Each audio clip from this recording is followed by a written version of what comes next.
Hello, good afternoon and good evening to our audiences across our various time zones. I'm June Yap, Curatorial Director at the Singapore Art Museum.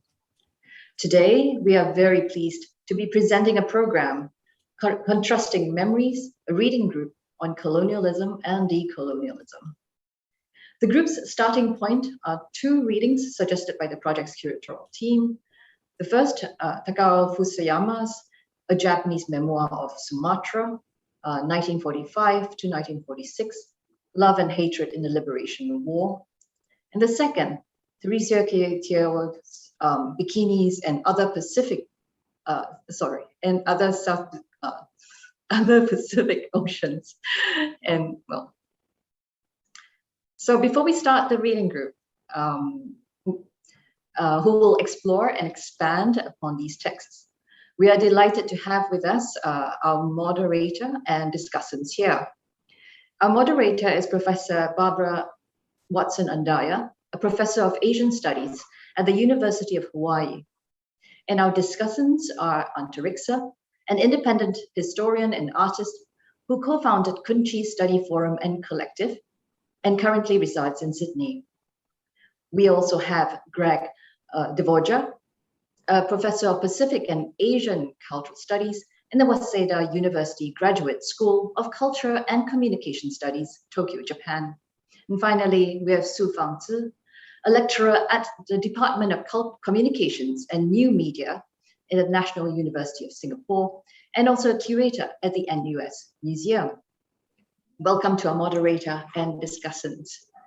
Our reading group today is part of a series of programs organized as part of Collecting Entanglements and Embodied Histories, a curatorial collaboration and dialogue between the collections of Gallery National Indonesia, Mayam Contemporary Art Museum, National Gallery in Berlin, and Singapore Art Museum, initiated by Goethe-Institut.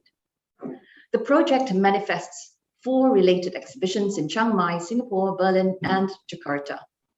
The first 2 exhibitions in Chiang Mai and Singapore have opened, while the exhibitions in Berlin and Jakarta are coming soon, this November and next January. Now, the exhibition in Singapore is titled The Gift and is curated by myself together with the curatorial team of Collecting Entanglements and Embodied Histories, Anna Katharina Gevers, Grithia Gawi-Wong, and Grace Sambo.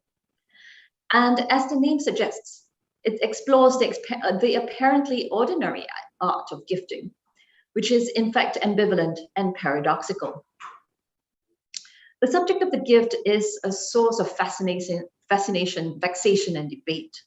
And on the latter, it includes anthropological, social, and philosophical studies and conversations, where the effects of unintended consequences surface, which I believe will also might be raised in the discussions today. So the discussion includes a Q&A session with readers, so do drop your questions through the course of the discussion.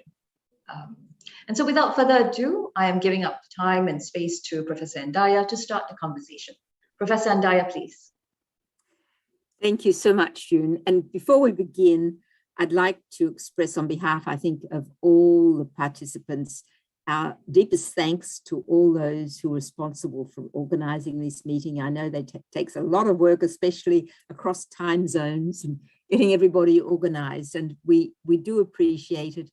And we also, speaking for myself, and I'm sure for my colleagues, appreciate the opportunity to meet new people or people whose names we know, but we've never met, even virtually, and to read in a different kind of a way, material that we probably might not have encountered before.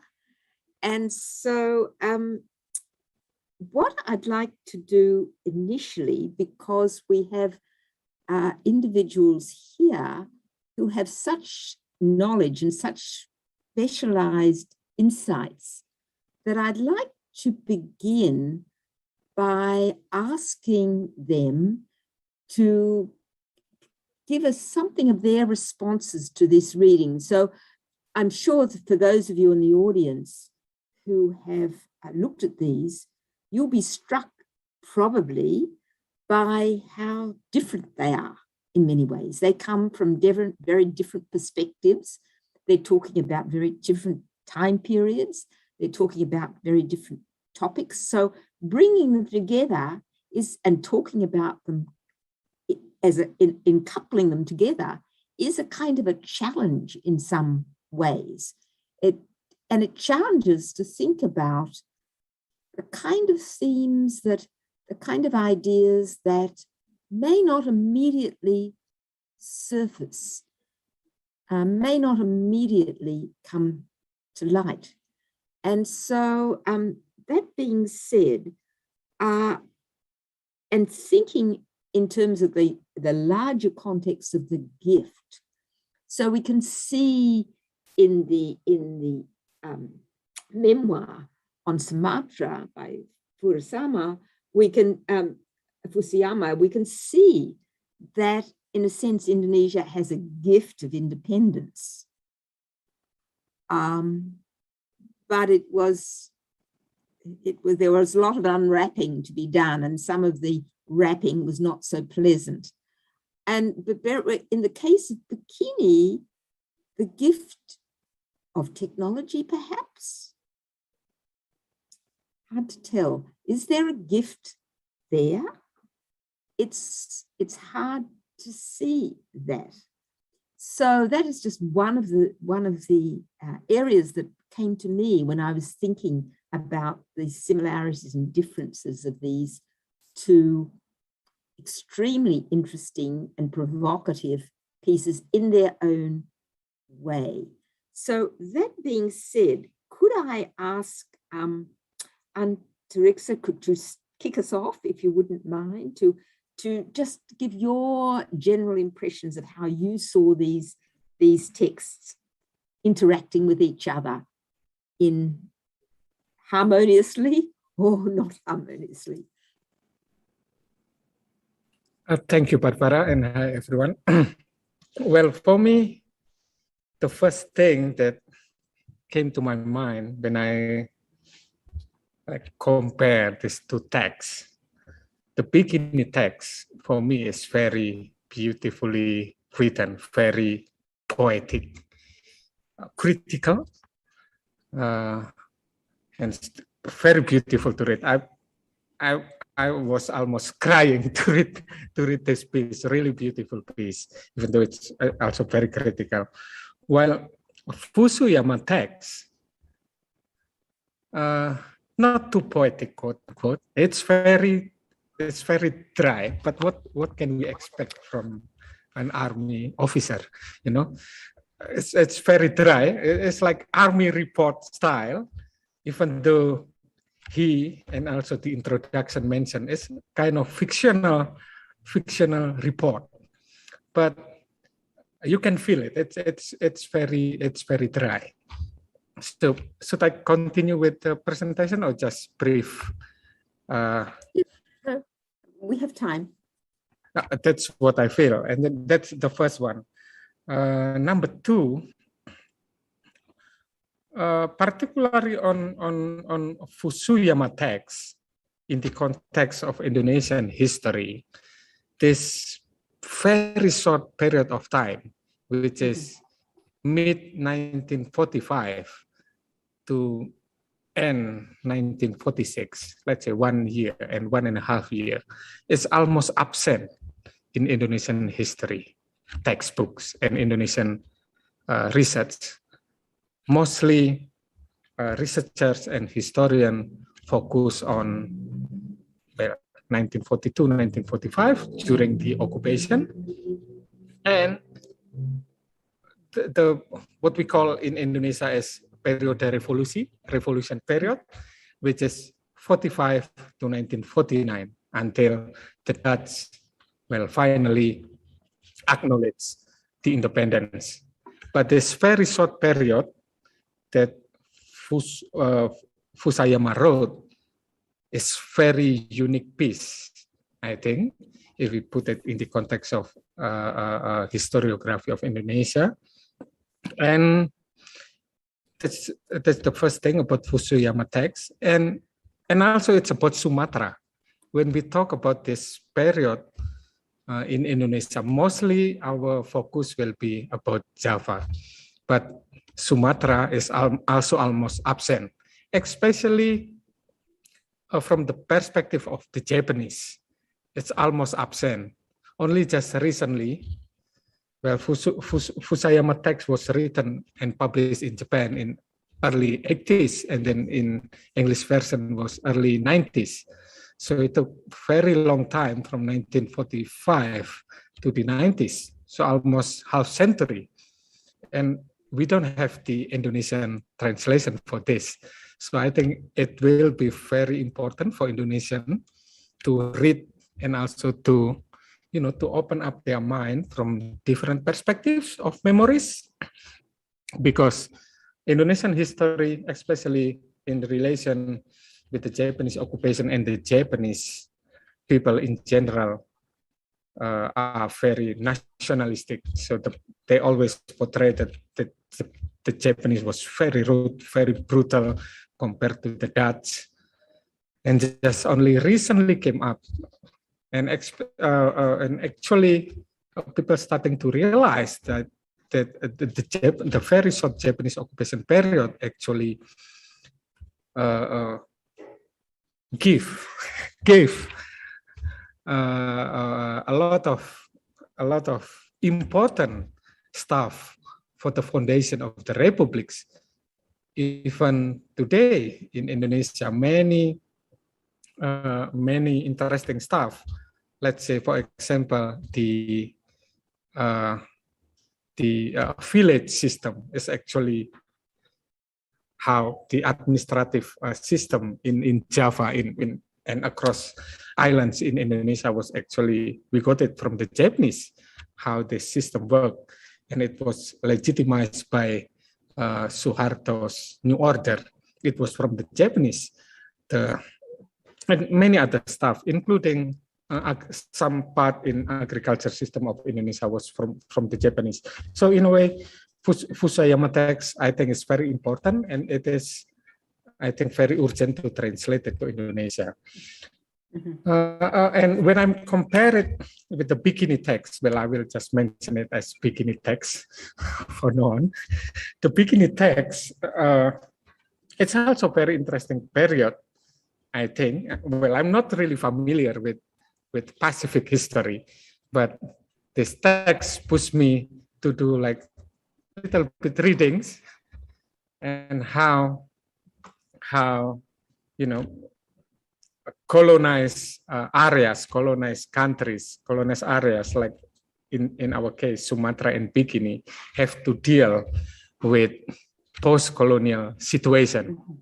Mm-hmm. In the case of Fusayama, we have these memories in dealing with the independence of Indonesia, the arrival of allied forces, the future arrival of the Dutch, arrival back of the Dutch, and then the Indo-Dutch parties like the Ambonese, what he called as Belanda Hitam atau Belanda Gelap, Black Dutch, the Dutch, to refer to the Ambonese who worked for the Dutch army. So this relationship between different ethnic groups, between different possibilities in the post-colonial future, when we compare these two, I think we can find a lot of similarities. Mm-hmm. What I meant by that is the future is uncertain. The post-colonial future is uncertain. So the body in terms of individual body, but the body in terms of the nation body also have to deal with this uncertainty of the post-colonial future. Yes, I will stop at this point for now. I think that's a very good place to transition to the Pacific, because the article on bikini, Teresia's article on bikini is all about the body and its transition into post-colonial thinking. So, Greg, how did you react to this in relation to the gift in particular? Do you think it is something off the charts? Thank you, Barbara, and thank you everybody and the organizers for having me as part of this forum. Very often the Pacific, so to speak, or Oceania in general is left out of a lot of regional discussions. So it's interesting to re-articulate or re-notice, so to speak, how Oceania fits in this picture and what kinds of resonances kind of play back and forth between these spaces. First of all, though, I should point out that Oceania is very, very vast. I mean, if I could just briefly share my screen, I think it might help to illustrate this a little bit regionally. What we're talking about is, this huge space, which covers most of the Earth's surface. So we talk about the Pacific. It's not just this little thing. It's the vast area that's filled with, tens of thousands of islands, over 30,000 islands, which are all made up of over 13 plus independent nations and territories. And the Marshall Islands within this would be just this zone here, but even that is already 2 million square miles of ocean and land. So although the dots of land there may seem very small in comparison to a place like Indonesia and some of the large land masses in Southeast Asia, this is really a very vast space. So I just wanted to point out that, as far as gifting is concerned, when we talk about gifts, they're very key in the Pacific. In fact, I can think at least of one scholar who talks quite a bit about how maybe the Pacific should be measured in terms of, what does he call it? Gross national generosity, in terms of being generous and giving and sharing. That gifting is such an important practice in the Chamorro cultures of Guam and Saipan, the Mariana Islands. There's a practice of Chenchuli, for example, which is about gifting and sharing. So from that perspective, I would beg to differ a little bit with your characterization of technology there, maybe, Barbara, at least to say that it's a very dark technology, if anything, a very dark and very unpleasant, unwanted gift that comes to bikini. But if I were to reflect a little bit more specifically about Teresia's work, first of all, I should say that Teresia Teaiwa was an amazing scholar of Pacific Island studies, a mentor to many of us who very unfortunately passed away very young in 2017. She was a professor, a poet, an activist, a true leader in Pacific Island studies. And this work is actually really one of her foundational pieces, which I think has given me quite a lot. So for me, it's quite a gift in the sense of being able to configure how feminism fits within this larger picture of, imagining the body, the colonized body, thinking about the symbolism of this. I think what's really important about this particular piece is how something as banal as the bikini swimsuit, becomes a stand-in for a genocidal almost kind of, Holocaust for the Marshallese people, something that was unbelievably traumatic. Now, I wouldn't compare this in the same way that we might to Hiroshima or Nagasaki, where whole populations were being bombed, but we need to remember that the tests that Teresia Teaiwa was alluding to in this piece were 67 tests conducted between 1946 and 1958, immediately after World War II. So after all of this time, all of the stuff that's happening down in Fusayama's text, for example, a time that is supposed to be peaceful, the United States has so-called liberated the Marshall Islands from this whole sort of dreadful war. And then 1 year later, not even a year after the bombing of Hiroshima and Nagasaki, the United States begins to test atomic weapons in the Marshall Islands. So quite an unpleasant gift indeed, and quite a betrayal in many ways. Marshallese were very, very vocal in their protest about this. although those protests were not heard very much. They went to the United Nations, they protested, and so forth. So I guess the second gift I would point out, without going into too much detail, because I talk about this a bit more later, is that I think that the first gift is an ugly gift, right? It's this terrible nightmare, right? The second would be, though, that what Teresia writes about so much here is the awareness of a pan-Pacific awareness of resistance that's particularly led by women, known as the Nuclear-Free and Independent Pacific Movement. That's a huge gift. That's a huge piece of Pacific contemporary post-colonial history, in which Pacific Islanders were standing up for themselves and fighting back against American hegemony. And I would also add that, getting back to my original point, the bikini swimsuits becomes a stand-in for this whole horrible history. I think that Teresia, by really shining light on this, shows us how cultural studies and semiotics can ask us to look at something as simple as a piece of clothing to really see how horrific it can be. Because actually there's violence being perpetuated when I look online and I look up bikini, and instead of seeing Bikini Atoll, which is the indigenous name of this atoll, I see millions of hits for a swimsuit. So to get into the Fusayama text, I think one of the primary gifts for me, although I'm not familiar with this history in much detail, is that we see the messiness of war. We see the messiness, we see a sense of the intimacies, the nostalgia, maybe a sense of love, even between a former colonizer, intruder, occupier, enemy, military person, for Indonesian people, for a hope for their future. There's something that's very intimate. And it reminds me actually very much of the narratives the Japanese wrote when they were leaving the Marshall Islands, because the Marshall Islands was also occupied by Japan, although it was, and there's a big difference here, this gets into my answer to the question too, which is to say that although the Marshall Islands were technically occupied by the Marshall Islands, the military occupation is not sort of a very clear-cut thing. The Marshall Islands was part of what was known as the Nanyo Gunto, which was the South Seas, they called them the South Seas Islands, but they're basically this is the inner Nanyo, the inner part of Micronesia was basically all a Japanese colony beginning around 1922, formally under a League of Nations mandate.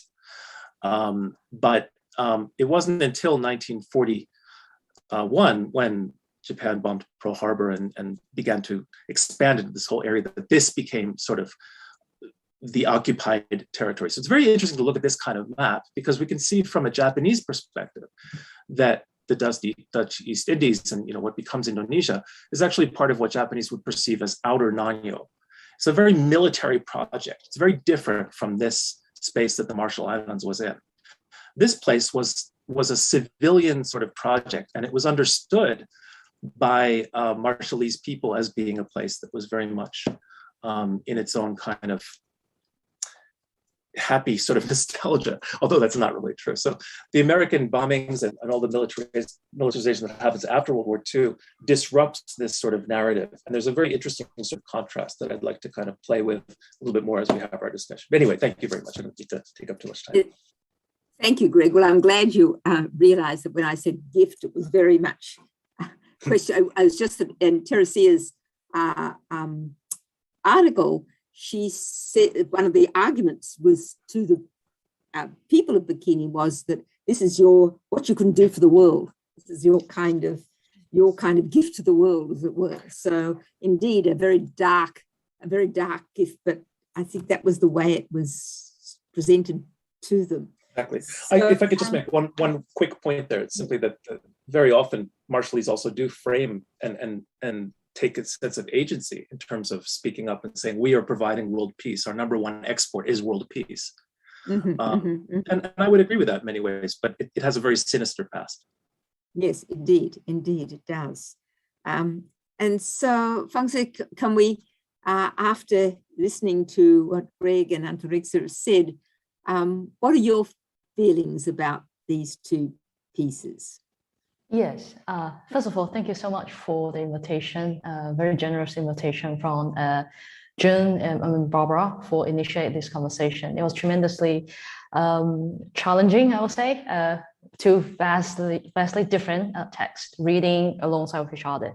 But I think the remark and sharing from Antariksha and Greg has been setting a tone, and I think the ground for our understanding of the potential shifting context of associating our present in these two texts.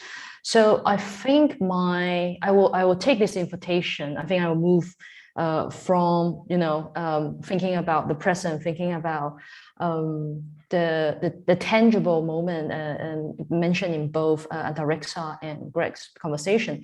But I think I will move in thinking about what does that mean to cross-read Teresia? It's theoretical, I think, a theoretical provocation here. And I think Fusayama's memoir kind of side by side. And I think this invitation for me has very much speak about the possibility of reconsidering the question of historiography. I think I will coming from more or less thinking about how do we write history? I think fundamental question right here, right? Since it's also responding to exhibition has to do with collecting history in its material and aesthetic present. So here, I think due to the colonial situatedness of our discussion and the kind of intellectual milieu, this question concerning historiography in relation to trauma and memory is a political one. So also, I think the question of historiography as that connect us to the topic of historical justice through the lens of, I think when we think about the past and thinking about where we are situated. I'm located in Singapore, and obvious there is a monument right at the center of the city, which have constantly reminding us this was once the battlefield of World War II. So how do we reconcile with that past, and how does that manifestation of a traumatic past being part of a legacy? So I think in a sense, this particular conversation on historiography that I'm trying to propose right here would very much have to do with the notion of Walter Benjamin's notion of history. So his very famous quote, "History is the subject of structure whose side is not homogeneous empty time, but time filled with presence and then now."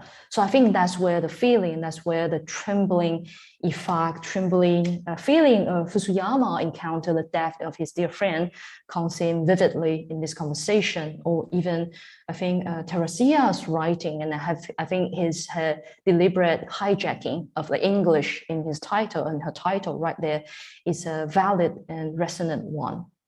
In the meantime, I think we also want to build upon, I also want to build upon this proposition on historiography back to the curatorial statement that has present in Singapore iteration of the exhibition. And I think there's a beautiful line was mentioned on the handout in the gallery spaces. Here I quote from a document: "A gift is only a gift if it is entangled," end quote.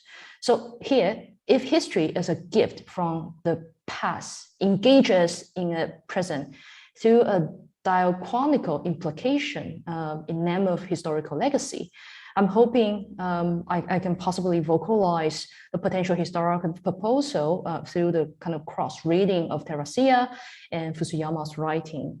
And I think that is something I was trying to propose. I think in conversation with Antariksha's work and I think Greg's work here, I think both of them are excellent example of the potentiality, and I think the decolonial moment, decolonial possibility on the historiography. And I'm a big fan of Greg's writing on this proposition between coral and concrete.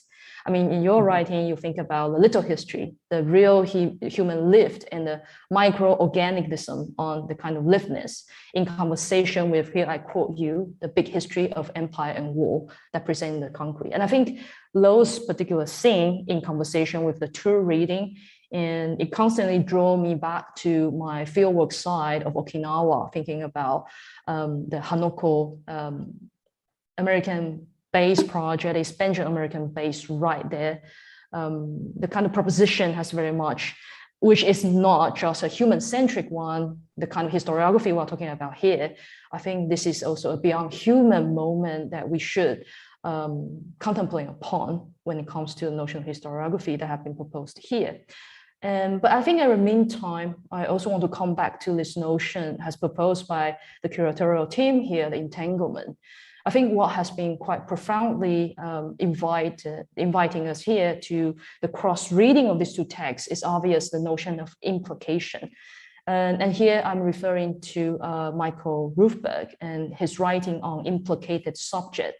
So here what I'm also trying to bring into the conversation is, I think also shared by both Antariksha and Greg, is the kind of implicative subject is non-identity, it's a subject position.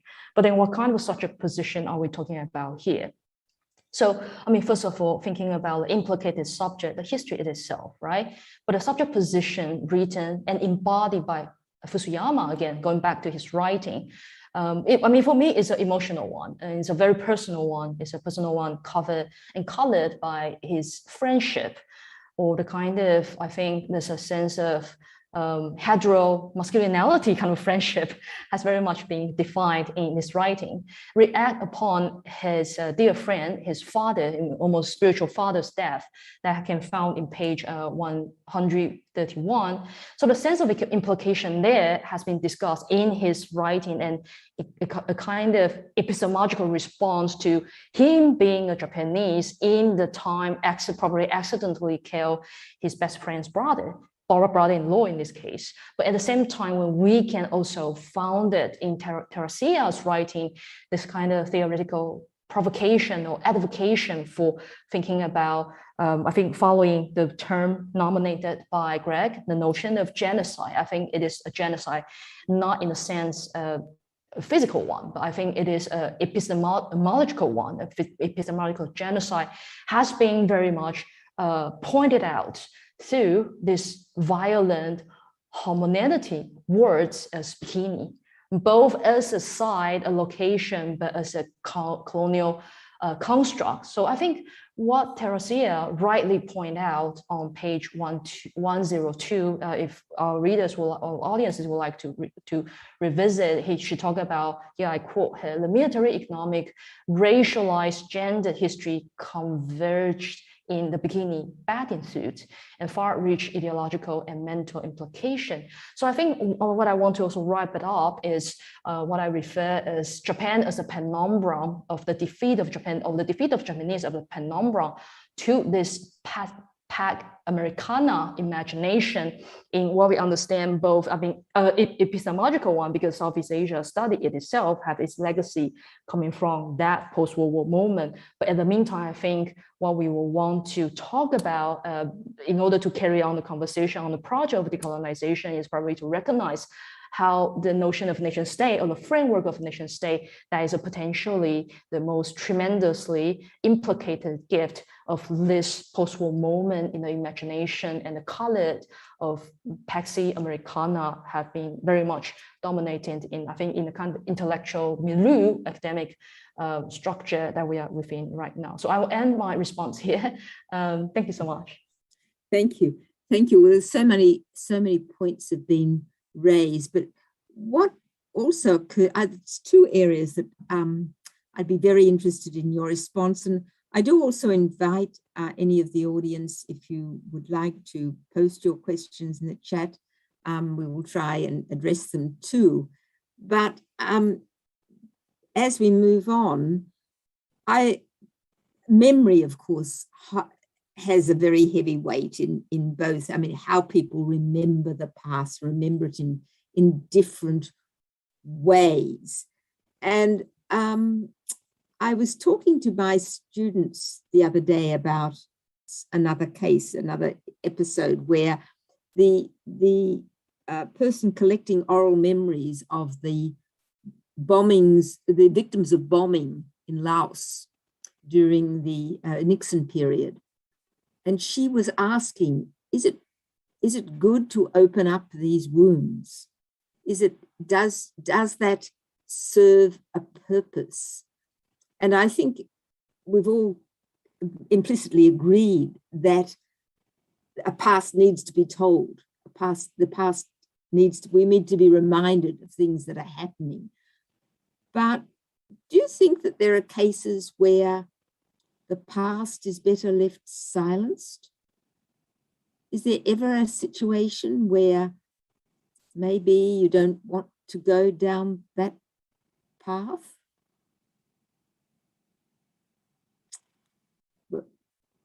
What do you think, Greg? Is this a question for everyone, or for anyone? But I was just throwing it open to you. So perhaps, Greg, do you have any thoughts about that? Is there, in your experience, is there anything in your understanding of Pacific history and flowing over into especially Eastern Indonesia as well, stories that are better left unexplored?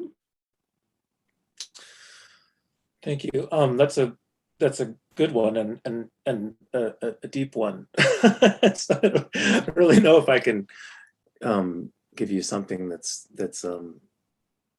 well thought out here. But I think that, you know, from my experience, particularly in Japan, and keep in mind that, you know, although I write predominantly in English and do most of my research in the Pacific, I am based in Japan and think quite a lot about Japanese memory and amnesia.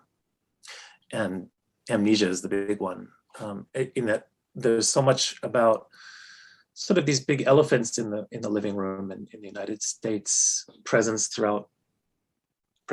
is a nice way of putting it, throughout Oceania and Asia.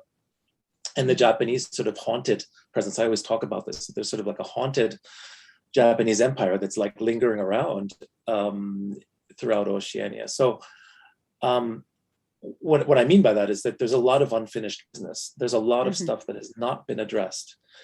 I mean, unthinkable amounts of you know, unresolved tension. It's not as if the United States came through and sort of with its allies liberated, as they said, these regions, and that everything was finished. And I think we can really see this in Indonesia.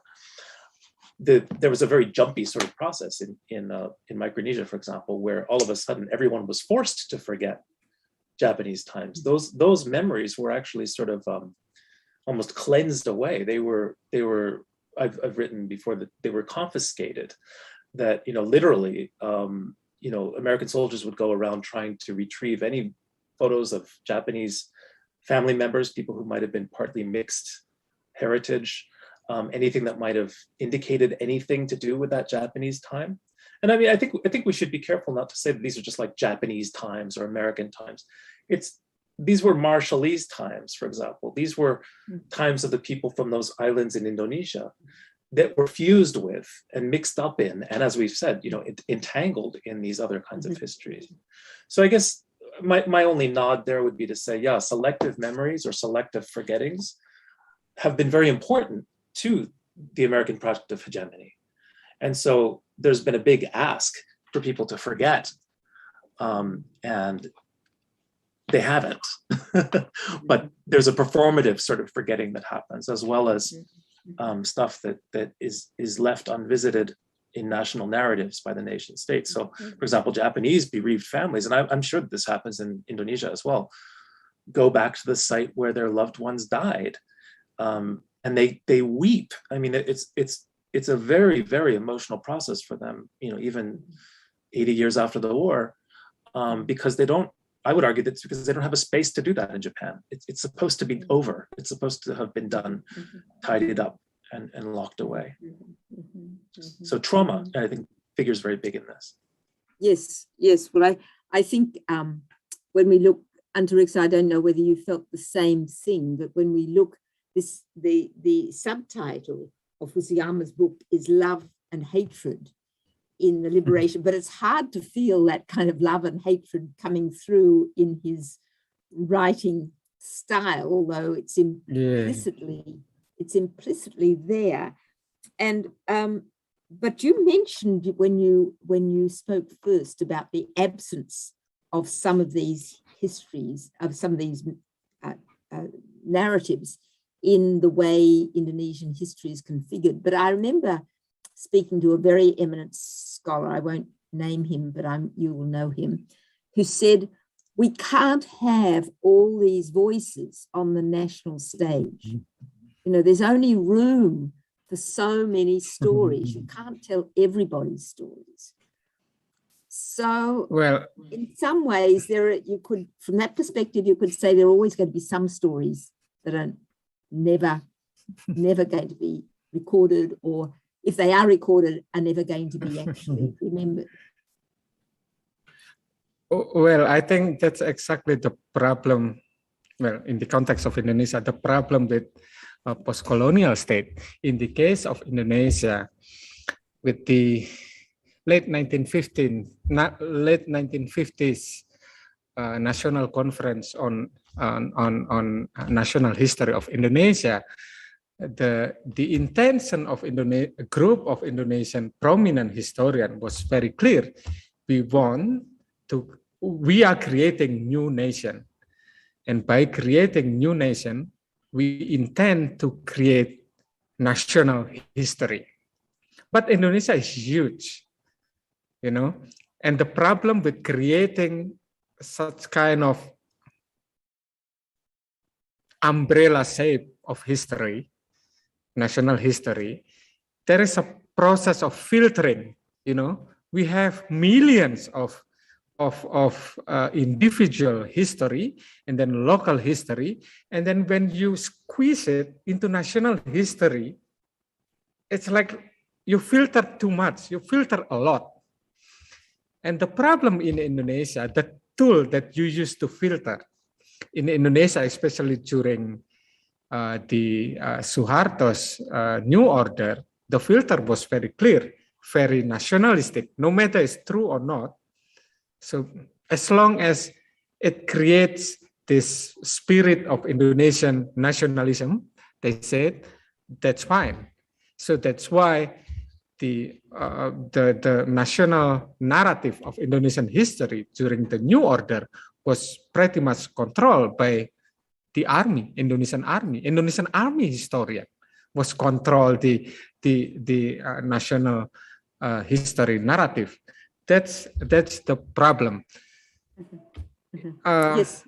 In response to this problem, in recent days in Indonesia, a lot of initiatives by like amateur historian and a lot of artists creating, trying to fill this gap of this national history narrative in Indonesia. So by proposing performances, video works, documentaries. So I think with new generation, with new technologies, there are a lot of opportunities to challenge this, I think, conservative notion of national history. Mm-hmm. So Fang Tze, when we think of history writing, we usually think of people writing something down and consulting documents and so on. But what Antariksa is saying is a whole world of other forms, sources, other methodologies that we can use to recapture or think about the past. So how do you think performance, artworks, literature, those areas that have too often, I think, been put outside the boundary of academic history writing, what can they contribute to? So we have in Teresia's article the image of the swimming costume placed next to the image of bombs. So that's a very powerful kind of visual image that you could imagine it could give rise to a fantastic painting. You could imagine a painting in your head, how that might go. So how would you think about that kind of reconstructing history symbolically? Or, I mean, many artists have done it already, but I think we're entering a new phase of technology, of communication, of ability, of ephemeral art, that can be there one day, graffiti, all kinds of different forms of self-expression. Thank you. I think this is a tremendous question that concerning all of us in this room and in the larger autistic community. But I do also want to go back to your first question. What exactly this history is serving? And I think the question is for whose purpose? I think instead of naming any artistic work, and I also invite my wonderful panelists, Entanglement and Greg, I think they both prepare some work to share, but I do want to probably also pay tribute to Teresia as a poet herself. And maybe right here, maybe I would just, instead of going back to theorize the response, which I think I'm inadequate to do so, maybe I will simply share a poem written by Teresia called Out of Breath. And I will trouble Joella and the team maybe to share Teresia's own reading with our audiences here, because I do feel with this particular poem, it does remind me, I think the question about what does that mean to write a poetry? I think this is a question that concerns the post-Holocaust writing of poetry, responding to the question of writing a poetry after the tremendous violence. So I think what will be the contemporaneity, and I think the timely response to the colonial moment in the kind of oceanic community right here is very much encapsulated with this beautiful poetry by Teresia. And I will bear forgiveness from Greg. I hope I didn't butcher this beautiful poet, because you'll probably hear her read this poet by herself. So here I will start with the poet called Out of Breath by Teresia Teaiwa. I form words, hope to share thoughts with you, hope to share feelings with you, hope to share spirit with you. Out of breath. I form words, and you left me. I form words, hope to share thoughts with you, hope to share feelings with you, hope to share spirit with you. I form words out of breath, and you left me.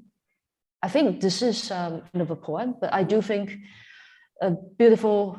Whenever I read this poem, I have very strong feeling. I think both in terms of intellectual work, and I think my experiences grow up as a Taiwanese, to think about instrumentality of memory. So that's again coming back to the question of whose history to tell, for what purpose, and serve whom. And that can be, that would be a separate conversation, which if people are interested, I think Lisa Yoneyama's work on redressability and the redressability culture along the post-colonial context in there might be interesting. But I think this is fundamentally also talk about English as the language that she's using here, and her complexity of being part of this beautiful, moment of the oceanic manifestation of, regaining that decolonial possibility of expression. So I think I would like to just encapsulate my response through Teresia's words here. And I do hope to hear more from my panelists. They are sharing on their work. Yeah.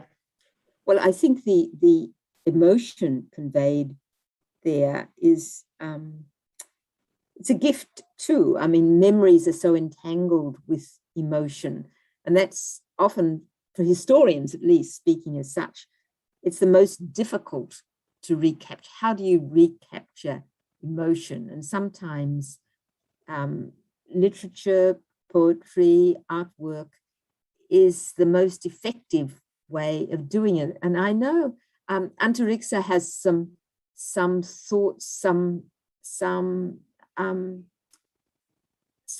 pictures he could share that I think bring back some of those questions of memory, emotion, and sometimes the tension between different memories. Would you like to show those, Antarixa, what you... Yeah, sure. Yeah, sure. I'm doing it right now. Just give me a second.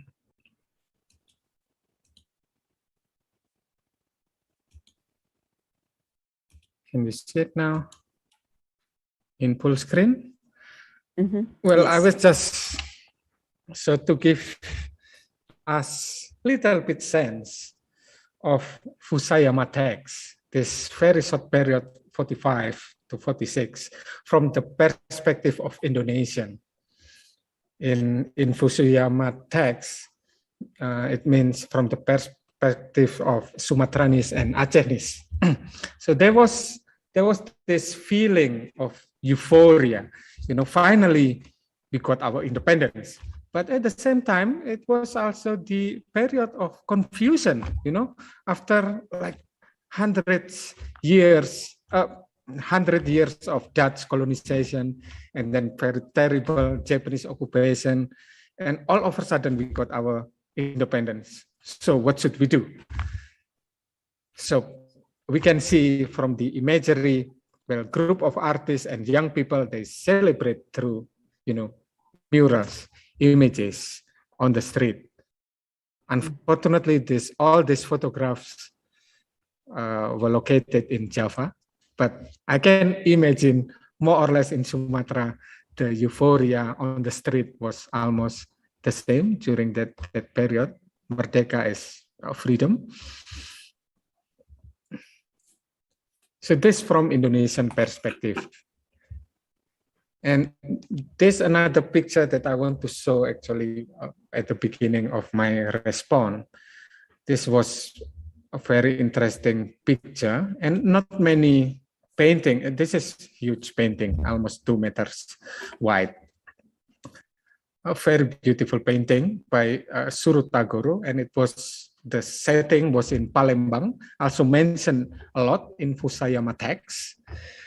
And Suruta was very well-known painter back then in Japan during the war, and then he was stationed in Singapore before later on transferred to Bukit Tinggi, and he created series of painting about Sumatra. So this is one of the most, I think, iconic wall painting from Surutagoro about Sumatra. I'm not sure if he did this painting in Sumatra, but the setting was in Sumatra, in Palembang. This is a different perspective of memory. So before was Indonesian, we can see it. I will show more about the Indonesian later, but this one from Japanese perspective. I will skip that one. So this one also another Japanese perspective about Indonesia by one of the most important Japanese artists in history, I think, Suguharu Fujita or Leonard Fujita. He was famous in Europe, but also in Japan. He was stationed, same with Surutagoro in Singapore, and then traveled for a few months to Bukit Tinggi when the 25th Army Division of Japan was moved from Singapore to Bukit Tinggi, and he created this painting about Indonesia. Now, this is Indonesian response. Not many we can find that actually produced during that period of time, but this is Indonesian memory of the occupation. A child and his blind father. And then another one, this one, by Liman Fong, torture practices by the Japanese army. Another Indonesian perspective by Afandi, 1943.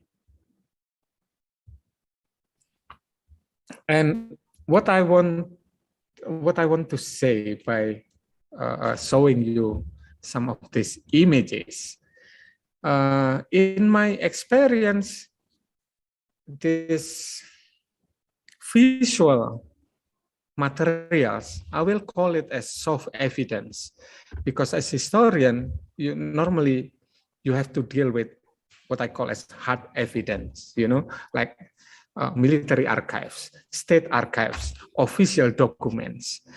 But like songs, paintings, poster,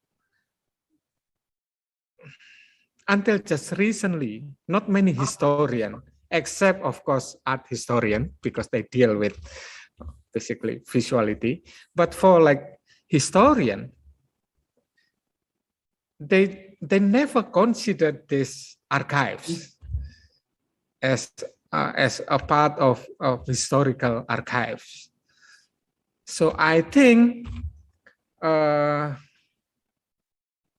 kind of collaborative works or new perspective that combine this soft and hard evidence, of course, including this individual testimony, poems, and so on, will give us, I think, different image of the past and give us, I think, a different, for me at least, emotional tool to deal with the past. Or we can, of course, quote philosophical work by Benjamin about how to, deal with the past. But I think from the perspective of historiography, this combination between soft and hard evidence will be very useful, I think, in the future. Greg, I was just thinking of this in relation to Teresia's, not only this article, but her work in general. What do you think she might have said in relation to this idea of collaborative work? In a sense, her work is already collaborative in the sense that she's drawing on, but I think Antarexa is talking about another kind of collaboration, almost like a team effort or a joint effort between people coming from different disciplines. Yeah. And anthropology has been so strong in the Pacific, such, of course, in Indonesia as well, but it's such a strong force. What are the possibilities there? Okay, well, I certainly cannot channel Teresia. She was a good friend of mine, but I know from the contexts in which I enjoyed being with her, and and listen to her riveting way of sharing, extremely present, extremely empathetic. She advocated, and I don't have the exact quote of this, it's written actually in one of her pieces. She talks about how important it is to have a sense of, as a Pacific Studies scholar, someone who does Pacific Island Studies, to be an artist, to also be a historian, to also be, a storyteller, and to be a poet. That all of these things are very important for what we do, for what I do as well. I mean, I've been trained in that world, not as an anthropologist, as a historian, as a cultural historian. I think these are things that come up very much in the work of Greg Denning, who I also was very privileged to work with, someone who really counted all of these important details of expression and indeed collaborative, that it's a conversation that we're having as opposed to sort of a nationalistic comparison of narratives. In fact, Teresia's book was just published, a book of some of her unpublished work and some other things. It's called Sweat and Salt Water. But in many of these works, she's being very poetic. She's alluding to art. She's talking about, sort of a wide range of not only disciplinarities, but sort of the nexus between art and activism. I think that's a very important moment to also be noticing that art crosses into activism, and art is politics, and is of course history as well. So again, I don't know if I'm answering that question exactly, but I think that so Teresia, I believe, embodied from her own sort of heritage from Kiribati, also from growing up in Fiji, also having African American roots, really sort of a transnational, transregional sort of presence that was able to embrace and articulate a wide range of ways of seeing. And she brought that into Pacific Island Studies, and many scholars in Pacific Studies have that as well. I've been very lucky to be a part of that family. And so within that, it just makes perfect sense to us, coming from that sort of background to be looking at art. In fact, the Pacific History the Pacific History Association, it is a conversation that we have, every, I guess it's 3 years or so, is lately, it's always held in conjunction with an art exhibition, a major art exhibition of some sort. So you have sort of this gathering of people that are coming from all over the place, including Taiwan, by the way, mainly led by Pacific Islander indigenous people. It's not an outsider looking in kind of thing. It's very much organic and hybrid and mixed and very much looking at this. And I think that's a really important hint to a lot of other regions and disciplines as well for how to be kind of decolonizing as much as possible. It's an ongoing process. But I also wanted to nod towards those who've been inspired by Teresia. There's a long line of storytellers through the Pacific that have, of course, inspired Teresia as well.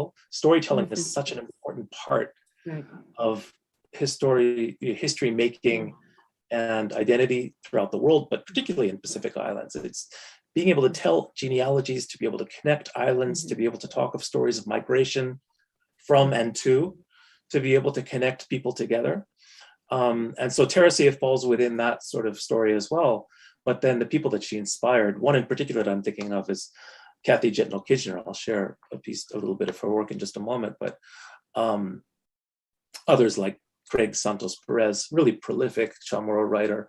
There's so many brilliant writers from all across Micronesia, Melanesia, Polynesia.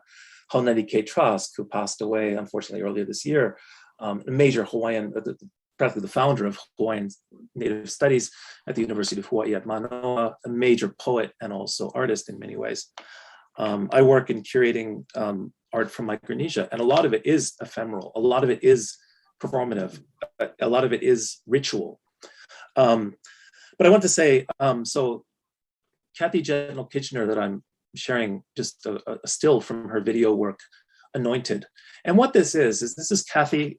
Kathy is a absolutely brilliant, gifted person who has just a million different, she wears so many different hats. She's an activist, she's a representative of her people in many ways, but she's also a true climate change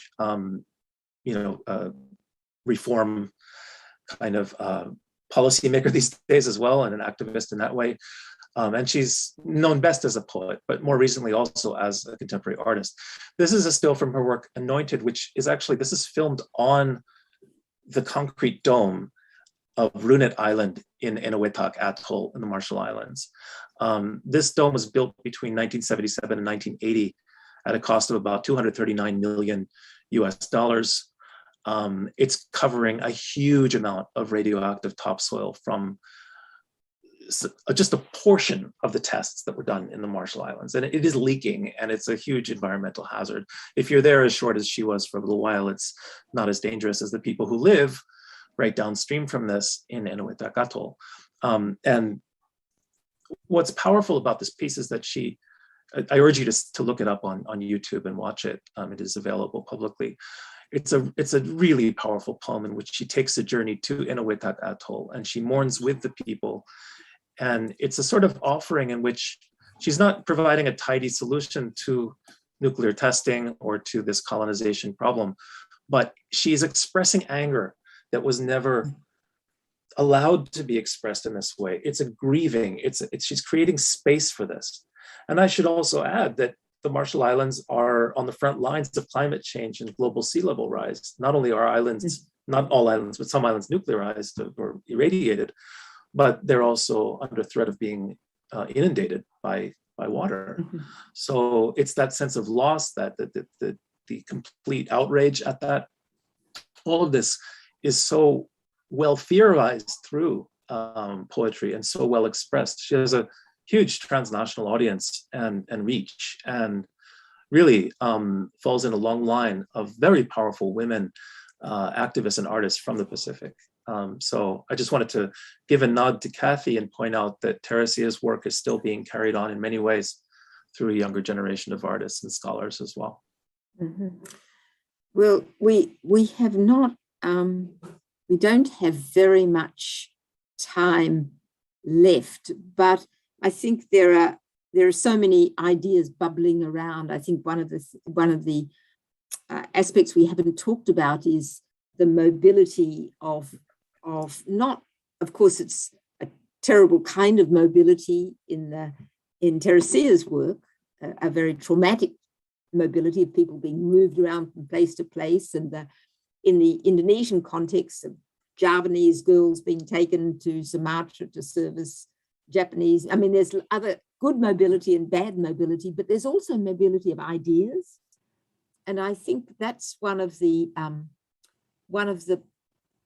even out of the darkest periods that Teresia is talking about, there are still ideas coming out, and that can excite people or motivate people, ideas of identity, ideas of, and in the case of Indonesia, ideas of a nation that are also mobile, that they move around. They, as you were explaining, you know, the people, an artwork can be hung in an art gallery, but actually depictions can be highly mobile.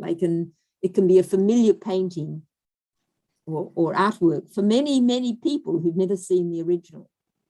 So we're living in an age where mobility is just not physical. It doesn't have to be. We can have a different, and I think this session is a very good example of the kind of interaction that is possible today, perhaps in ways that weren't possible before. So I think it's almost about time for us to stop, unfortunately. So I will just lay down my baton and I think hand it over to June to wrap up for us. Thank you so much. On behalf of all of us in the Collecting Entanglements and Embodied Histories project, I think they all join me in being extremely grateful to all of you, Professor Andaya, Antarixa, Greg, and Bangzi, for a very invigorating and enlightening session. Thank you also for the references made to the exhibition in Singapore, The Gift, which was certainly about the capriciousness and capricious movement from pleasant to unpleasant surprise, which extends into narratives and into histories, right, as we are seeing in the texts and in the conversations and the artworks that you have shown. I think in the course of the discussion, which I think we covered so much ground, it was fantastic. I have to rewatch this again. But I was also very struck by the contrast that is drawn to the readings and also the colonial histories, such as war, peace, love, hate, beachwear, bombs, but also the immediate kind of application of positive and negative interpretation to this. And I thought then what was very interesting was a certain reframing that occurred in the conversation itself, you know, which looked then in terms of this in terms of resistance, right? Almost, and a certain ambivalence accompanying that resistance to, at least ambivalence in terms of the uncertainty of its form. So whether resistance might take the place of amnesia or forgetting, or even paradoxically through memory and recall, you know, it was, you don't know, you know, and either it could go either way. And I thought that was very interesting how that came back into the discussion even of histories. Another thing that I thought was very interesting too is that in spite of the fact that, you know, there is this immediate kind of associations with positive and negative to these contrasting aspects, the initial response to the readings was actually that the readings themselves in their difference was provocative, but this provocation was felt to be stimulating. So I don't know, I think we're doing this to ourselves really. But related then to the idea of being able to respond either in not just remembering, but also forgetting, I thought that, you know, really came together with Professor Andaya's mention of mobility, right? The fact that, you know, you can quickly segue into something else. In, I guess maybe just to round up where we ended up on memory and forgetting. In memory and forgetting, time is implicated, extending from Bangzi. So time is in fact actually intrinsic to the gift, right? Intrinsic to its changing status, also to the expectations and their fulfillment. And as much as there is so much more we can discuss, time is not on our side though. So I'm hoping that this is the start of maybe the beginning of further conversations that go beyond this program. So thank you very, very much. And with this, I would also like to wish to thank the team whose efforts and support really helped put this together, without whom we would not be here today. From Goethe, Maya, Nina, Hidayat, and Rangi, and from Singapore Art Museum, Joella Q. I also want to thank our listeners here and viewers here. Thank you so much for joining us today. Please do join us on our monthly program for collecting entanglements and embodied histories. The next program will take place in the end of November. And for more information, please visit our website, collectingentanglements.net. So besides, one more announcement, besides the series of regular programs through the course of Collecting Entanglements, we are also pleased to announce that we are launching today the second episode of our video essay series on Goethe-Institut Indonesia's YouTube channel. This series of video essays involve art practitioners discussing the practices and influences of artists featured within our exhibitions. And tonight, we have the video essay, which is a performance lecture on Bruce Naumann's artwork, Body Pressure. This is a response by Kamal Vasli that will premiere on the YouTube channel, so do check it out. So once again, thank you everyone for joining us today, and we wish you a very happy Friday and weekend. Thank you. Thank you. Thank you very much. Thank you.